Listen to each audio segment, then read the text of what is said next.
அனைவருக்கும் நன்றியை தெரிவித்துக் கொண்டு புரட்சியாளர் அம்பேத்கருக்காக ஒரு சிறு குறிப்புகள், கவிதை தொகுப்புகள். ஜெய் பீம்.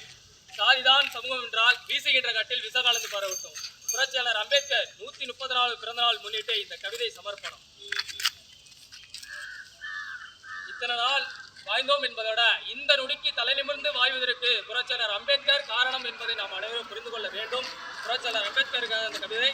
பீமாராவ் பாலாஜி அம்பேத்கர் பீமவாய் என்ற இருவரும் அன்பில் பிறந்து, மனைவி சவிதா என்ற உயிர் என்ற அன்பில் தொலைந்து, ஜாதி மத வேறுபாடு என்ற அடிமையில் வளர்ந்து, கல்வி என் உயிர் என்ற அறிவில் உயர்ந்து, தன் வாழ்க்கையை மக்களின் உரிமைக்காக என்று தீர்மானித்து ஆரியர்கள் அதிகார முறை என்ற முள்பாதையில் கடந்து சாதிய மதவாத அதிகாரத்தில் இருக்கும் கும்பலை கருத்தியல் ரீதியாக அடித்து கல்வி ஒன்றே நம் கடைசி அதிகாரம் என்று மக்கள் சிந்தையில் அமல்படுத்தி மனிதரே என்ற சகோதரத்துவ உணரால் மக்களை ஒன்றிணைத்து இரவும் பகலும் மறையாத கல்வித்து படித்து மாபெரும் மகத்தான ஓலைச்சுவடியில் இறையாண்மை உள்ள மதசார்பற்ற சமத்துவ ஜனநாயக குடியரசு அரசியலமைப்பு சட்டத்தை படித்து மக்களின் இரண்டாம் விடுதலைக்காக போராடி பெற்று தந்தவர் புரட்சியாளர் அம்பேத்கர் என்பதை நாம் அனைவரும் மதிப்பிடும் இந்த பொன்னான நாளில் நன்றி சொல்ல கடமைப்பட்டிருக்கிறோம்.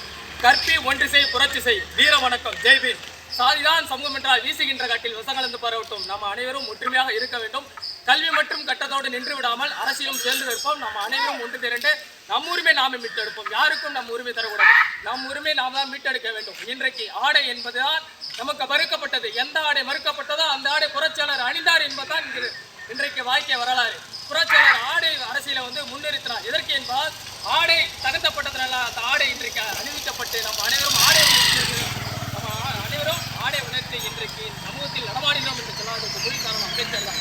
ஆடையை யாரும் குறைத்து மதிப்பிடக்கூடாது. இவன்லாம் ஆடை போகிறான் என்ற சொல்லியை ஈவுபடுத்திய காலத்தில் இன்றைக்கு இவன் தான் ஆடை போட்டு